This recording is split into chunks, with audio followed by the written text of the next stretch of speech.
Central Europe.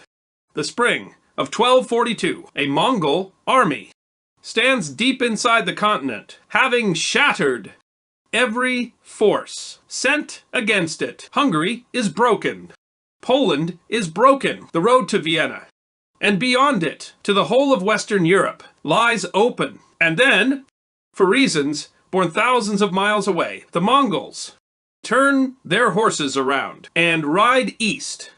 Europe, without quite understanding why, is spared. But what if they hadn't turned back?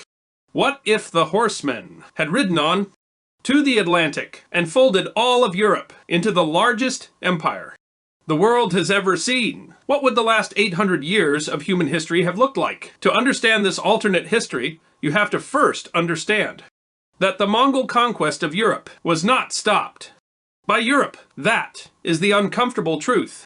At the heart of tonight's episode, in the year 1241, the armies of Europe did not defeat the Mongols. They were not even close to defeating them. Consider what had already happened. The Mongol Empire, founded by Genghis Khan, had grown within a few decades into the largest contiguous land empire in the history of the world. By 1241, under Genghis Khan's successors, the Mongols had conquered northern China, Central Asia, Persia, and the Russian principalities. They had burned Kiev, one of the great cities of the medieval world. And then they came west in the winter and spring of 1241. A Mongol army drove into Central Europe. And what happened next was not a contest. It was a demonstration at the Battle of Legnica in Poland. A Mongol force destroyed a combined army of Polish and German knights, some of the finest heavy cavalry in Europe. 2 days later, hundreds of miles to the south, a second Mongol army annihilated the army of the Kingdom of Hungary at the Battle of Mohi. Two great European armies destroyed in the same week by a foe most of Europe had barely heard of. The Mongols were not lucky. They were, by any measure, the most effective military force on the planet. They were masters of the horse, of the bow, of coordinated maneuver.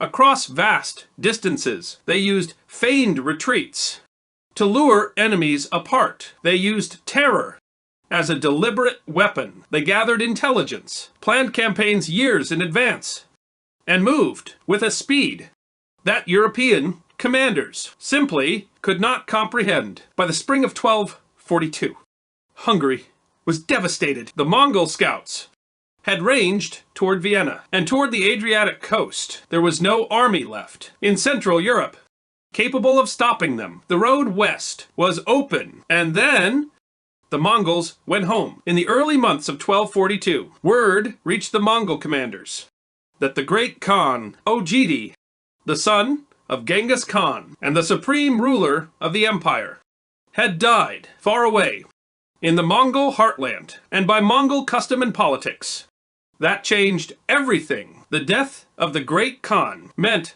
a succession, a gathering of the empire's princes to choose the next ruler. The commanders in Europe, who were themselves princes of the blood, had a powerful reason to return east and take part in that decision. So, the question is not whether the Mongols could have conquered Europe. In 1242, nothing in Europe could have stopped them. The question is what would have happened if one man, thousands of miles away, had simply lived a few years longer. In the real world, Europe was saved by a death. On the other side of the world, in our alternate timeline, that death simply comes later. We do not need a fantasy. We do not need to make the Mongols stronger than they were. They were, in 1242, already strong enough. We need only one thing. The great Khan, Ojidi, does not die in December of 1241. Perhaps, in this timeline, he is simply more careful. Ojidi, by the accounts that survive, was a heavy drinker, and his death is often linked to that. So, in our alternate timeline, he moderates or his physicians intervene, and he lives another 5 years. 10 years, long enough, and because the great Khan lives, there is no succession crisis.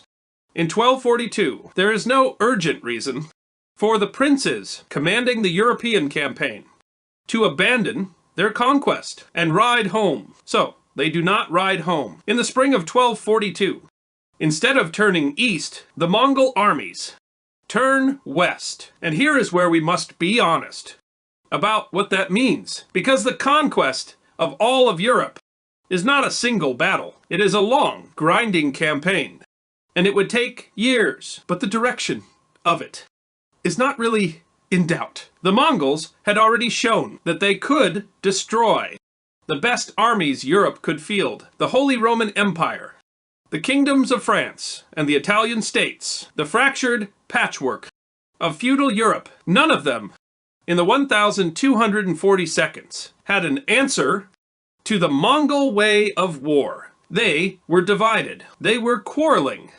among themselves. The Holy Roman Emperor and the Pope in these very years were locked in a bitter feud with each other. Europe's castles would have slowed the Mongols. In places, siege warfare was harder for them than open battle, but the Mongols had taken the great walled cities of China and Persia.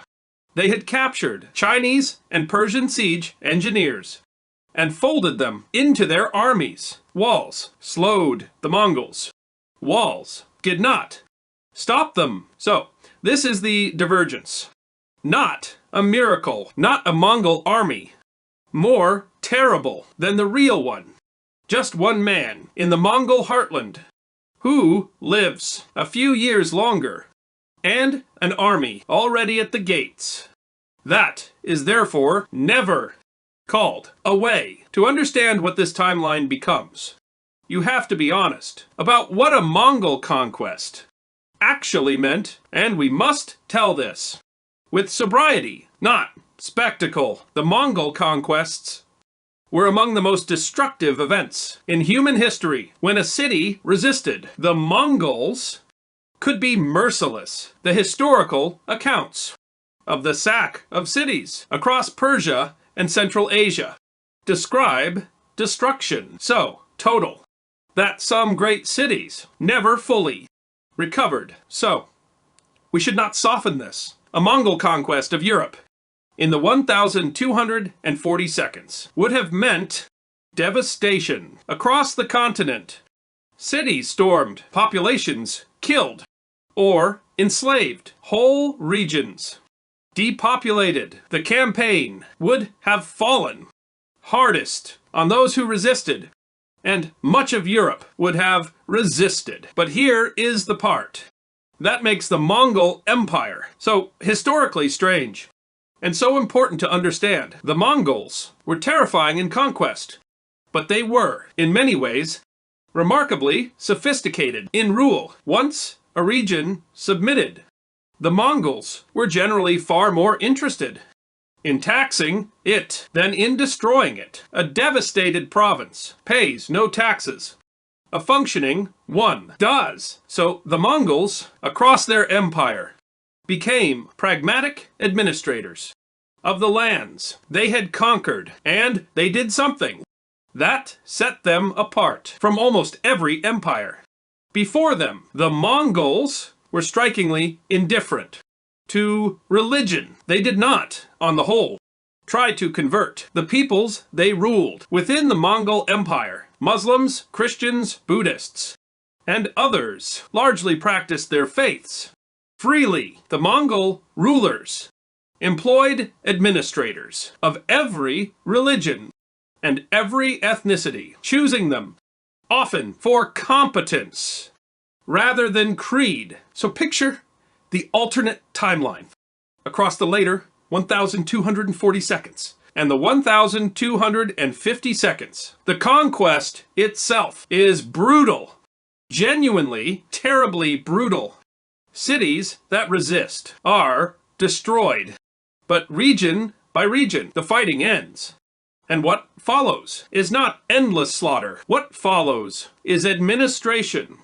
Census takers, tax collectors, postal stations along the roads, a vast, orderly, tolerant, and utterly foreign system of rule, settling over the bones of medieval Europe. An alternate history is not a fairy tale, and it is not only a nightmare. The Mongol conquest of Europe would have been a catastrophe of fire and blood.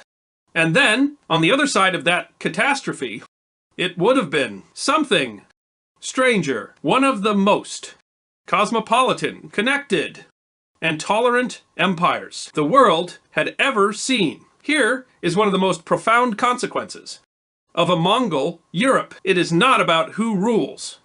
It is about what connects. In our timeline, the Mongol Empire created something historians have given a name. The Pax Mongolica, the Mongol peace. For roughly a century, the Mongol Empire bound together an enormous stretch of the world, from China across Central Asia to Persia and the edge of Europe, under a single overarching authority. And within that vast space, something remarkable happened. Trade and travel became, for a time, dramatically safer. The Mongols protected the trade roads.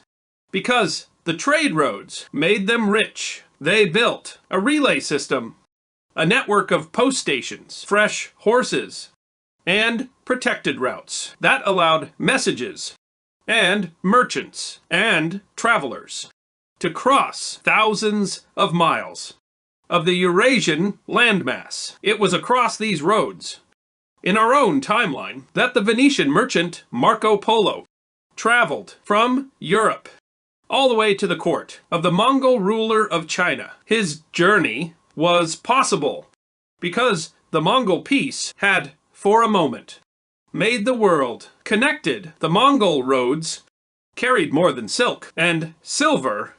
They carried ideas, technologies, inventions, knowledge, and techniques flowed along the Mongol routes between east and west as they never had before. The Mongol Empire, for all its violence, was one of the great mixing chambers of human history. Now, picture the alternate timeline. In this timeline, the Mongol peace does not stop at the edge of Europe.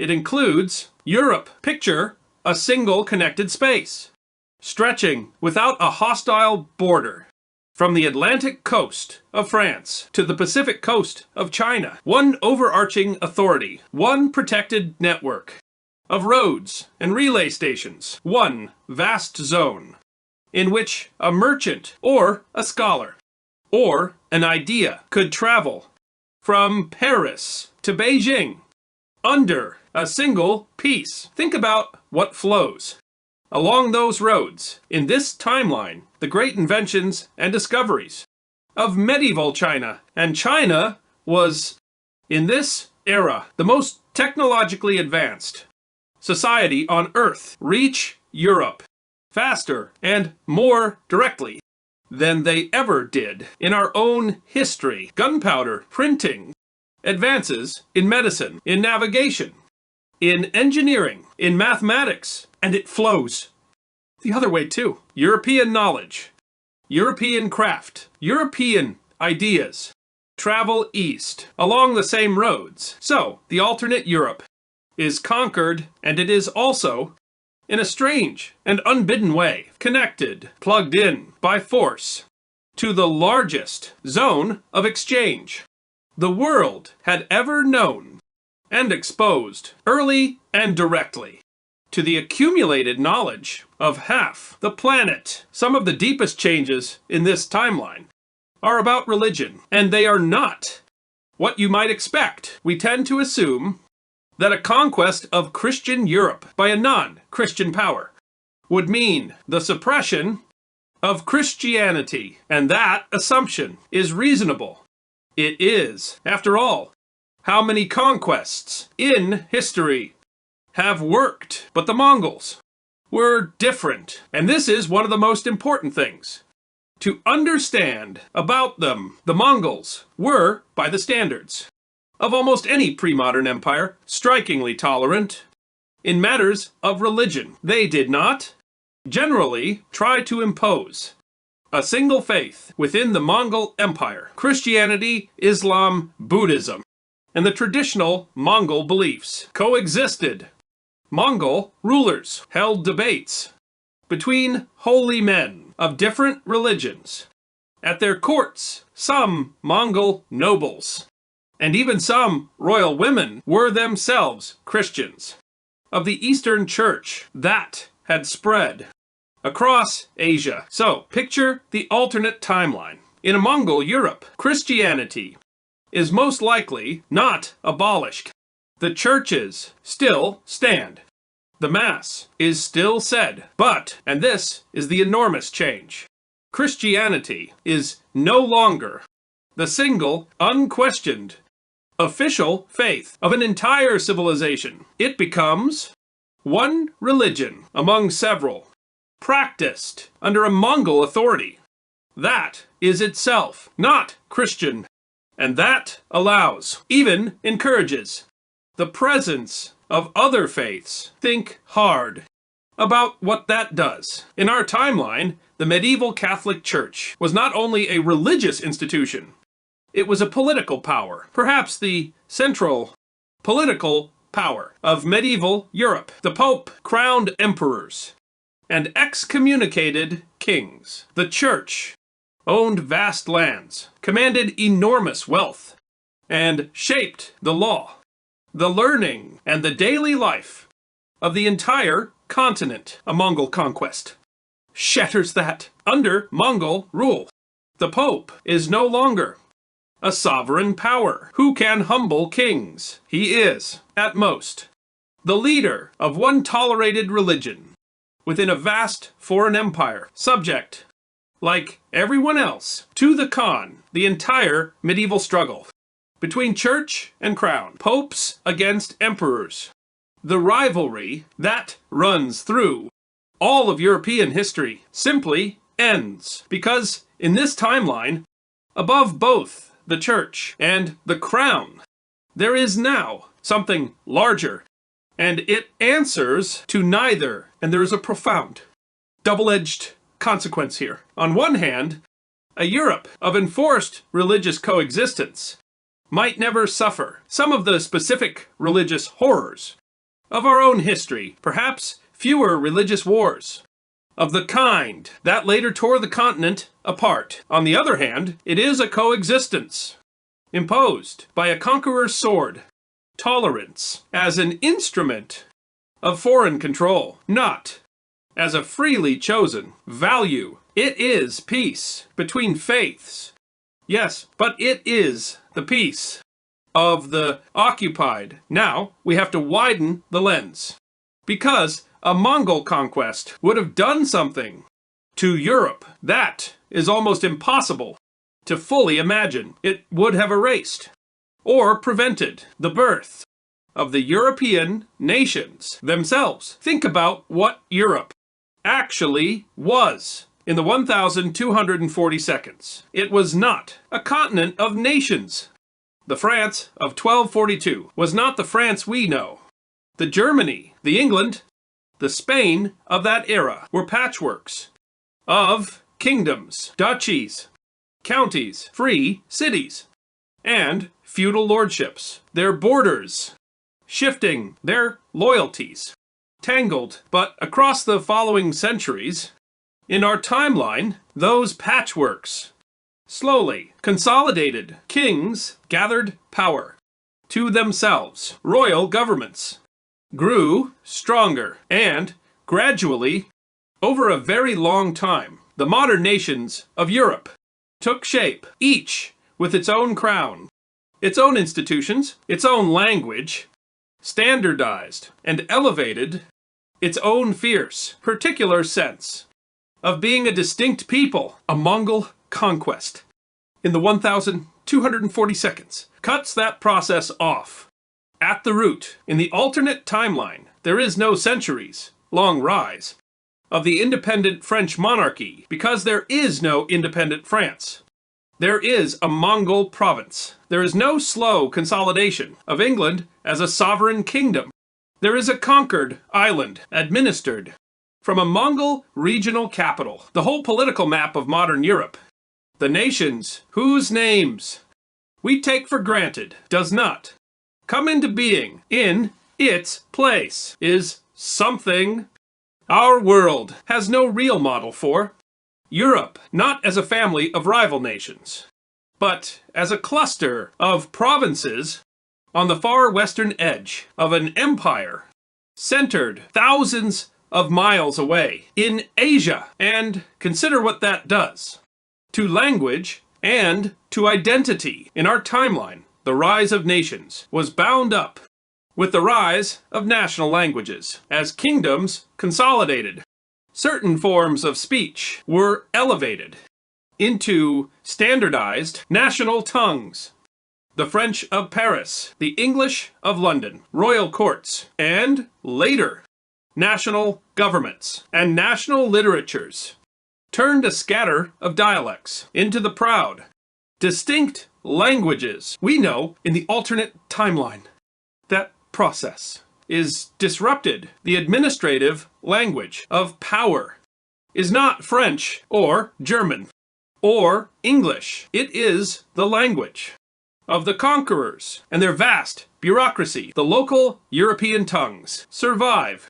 Languages are stubborn, and the Mongols did not stamp out local speech, but they survive as the languages of the conquered, of the village, and the parish, not of the state. It is one of the strangest features of this whole timeline. A Europe with no France, no Germany, no England, no Spain. Not because those lands were destroyed, but because the very process that, in our world, gave birth to them was simply never allowed to begin. Now, we have to ask a question that cuts against the darkness of conquest. What does a Mongol Europe do to the progress of knowledge? And here we must be careful, and we must hold two truths.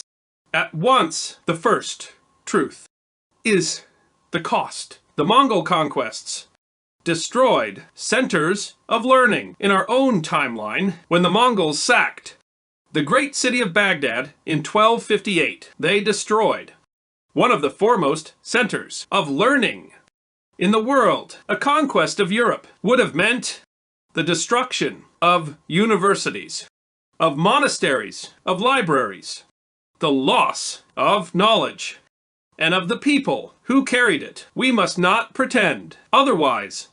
The conquest burns real books and kills real scholars. But the second truth is the connection. We spoke earlier of the Mongol roads, of how the Mongol peace allowed knowledge to flow across Eurasia as never before. And medieval China, in this era, held an extraordinary storehouse of invention. Consider just a few of the things that medieval China possessed earlier than Europe. Gunpowder, the magnetic compass for navigation, printing, including movable type, advanced techniques in metalworking, in medicine, in mathematics, in canal and bridge engineering, paper money, sophisticated administrative methods, census taking, bureaucracy, systematic taxation. In our timeline, many of these eventually reached Europe, but slowly, indirectly, often taking centuries to arrive. In the alternate timeline, a Europe plugged directly into the Mongol network receives them far faster. Imagine gunpowder weapons arriving in Western Europe generations early. Imagine printing spreading west long before our timelines. 15th century. Imagine the compass, the advanced shipbuilding knowledge, the Chinese and Persian mathematics and astronomy flowing into European hands decades even centuries ahead of schedule. So this is the agonizing balance of the alternate timeline. The conquest destroys knowledge, burns libraries, kills scholars, shatters the institutions of European learning, and the conquest, at the very same time, connects Europe to the greatest flow of knowledge on the planet, pouring in the accumulated invention of half the world. We cannot say for certain which effect wins, but it is genuinely possible that the alternate Europe, after the catastrophe of conquest, emerges into a recovery. That is, in technology, not behind our timeline, but in important ways ahead of it. There's one consequence of this timeline that is larger than any province or any invention. It concerns the ocean and the discovery of the wider world in our timeline. The great European voyages of exploration launched from a particular kind of place. They launched from small, competing, independent kingdoms on the Atlantic edge of Europe. Above all, Portugal and Spain. And the competition between those kingdoms mattered enormously. The fragmentation of Europe into many rival states meant that an explorer rejected by one crown could go to the next. Columbus did exactly that. The rivalry of small Atlantic kingdoms was an engine of exploration. Now think about the alternate timeline. In a Mongol Europe, there are no small, competing Atlantic kingdoms. There is no independent Portugal, no independent Spain. The Atlantic coast of Europe is simply the far western shore of a single, enormous, Asia-centered empire. And that presents a genuine puzzle, one that points two different ways. On one hand, a single vast empire has no internal rivals to spur it toward the sea. The Mongol Empire was, in its origins, a land power, a power of horses and grasslands, not of ships and oceans. An empire whose heart is the steppe may simply have little interest in the cold Atlantic. At its far frontier, in this reading, the alternate timelines, age of ocean exploration, comes late, or differently, or not at all. But on the other hand, consider what the Mongols actually were capable of. The Mongols were not only steppe horsemen. When they conquered China, they inherited Chinese shipbuilding, and Chinese ships of this era were among the finest in the world. The Mongol rulers of China launched enormous naval expeditions, and the Mongols had Chinese navigational knowledge, Chinese and Persian astronomy, the compass, and a tradition of vast, ambitious projects. So imagine the other possibility. Imagine the resources and knowledge of a Eurasian empire, Chinese ships, Chinese and Persian science, a unified treasury brought to bear on the Atlantic coast of Europe. When this alternate empire turns to the ocean, it does not turn as a small kingdom, sending 3 little ships. It turns as the most powerful state in the history of the world. And if such an empire reaches the Americas, the consequences echo everything we have explored on this channel before. The old world diseases still cross the ocean. The great dying still comes. But the Americas, in this timeline, are not encountered by competing European crowns. They are encountered by a single, tolerant, administratively sophisticated world empire, and folded, perhaps, into the largest political structure the human species has ever built. Let us follow the alternate timeline all the way down, past the 1,240 seconds, past the conquest, into the deep modern consequences. Start with the most uncomfortable one. The Mongol Empire, in our own history, did not last. This is crucial. The Mongol Empire was the largest land empire the world had ever seen, and it began to fragment. Within a few generations, it was simply too vast to hold together. It broke into separate domains: the Mongol rulers of China, the Mongol realm of Persia, the Mongol Khanate of the Russian steppe, and others. And those, in turn, weakened and fell, or were absorbed. So, the alternate timeline does not give us an eternal Mongol Europe. The conquest happens. The unified empire holds, perhaps, for a century or so, and then, like the Mongol Empire of our own timeline, it begins to come apart. But here is the deep point. Even after a great empire fragments, it leaves a permanent mark. The Mongol conquests of our own timeline, though the empire fell, reshaped Eurasia forever. They redrew the map of peoples and languages. They reshaped Russia in ways that lasted for centuries. They moved populations, spread technologies, and connected regions that stayed connected long after the Khans were gone. So picture the alternate Europe after the Mongol Empire fragments. It does not simply snap back into the Europe of 1242, the medieval Europe of independent kingdoms, of the Supreme Catholic Church, of the feudal patchwork. That Europe is gone. It was conquered, reorganized, administered for generations as a set of imperial provinces. What emerges from the fragments in this timeline is something new. New states, new borders, new identities, shaped by a century of Mongol rule, of religious coexistence, of connection to Asia, a Europe whose languages, whose faiths, whose very political imagination were poured into a completely different mold, and turn, finally, to the deepest consequence of all. In our timeline, the modern world was shaped, more than by almost anything else, by the rise of Europe, by European nations, European empires, European ideas, European languages, spreading across the globe. In the alternate timeline, there is no such Europe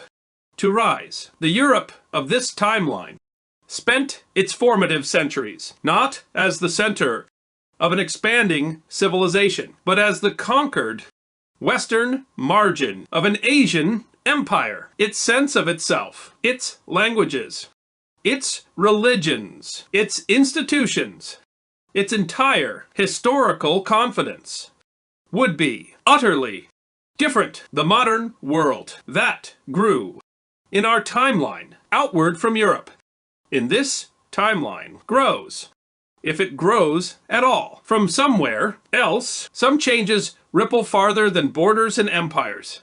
They reach into how a civilization understands its own place in the world. In our timeline, Europe emerged from the medieval centuries with a particular and powerful idea about itself.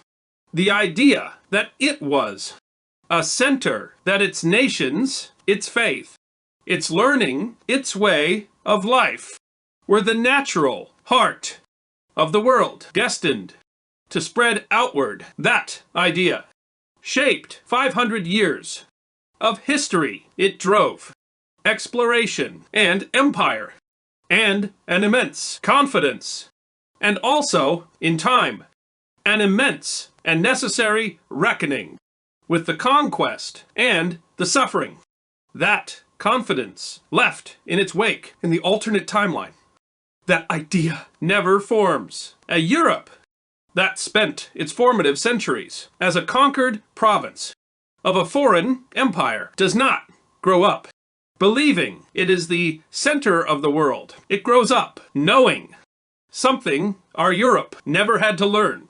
What it feels like to be on the receiving end of a conquest, to be the periphery, to be ruled from somewhere far away. And there is one more thread, the hardest one of all to weigh. We instinctively recoil from the idea of a Mongol conquest of Europe. We picture the burning cities, the slaughter, the catastrophe, and those pictures are not wrong. The conquest would have been an immense human tragedy, but this episode has tried to be honest, and honesty requires us to hold the other half as well. The alternate Europe is conquered, and it is also connected, as our medieval Europe never was, to half the planet. It is brutalized, and it is also, perhaps, more tolerant in its mixture of faiths, more open to the knowledge of the wider world, less captive to a single church, and a single narrow view. And our own timeline is not, by contrast, innocent. The Europe that was spared. The Mongols went on, in the centuries that followed, to launch conquests of its own across the entire globe.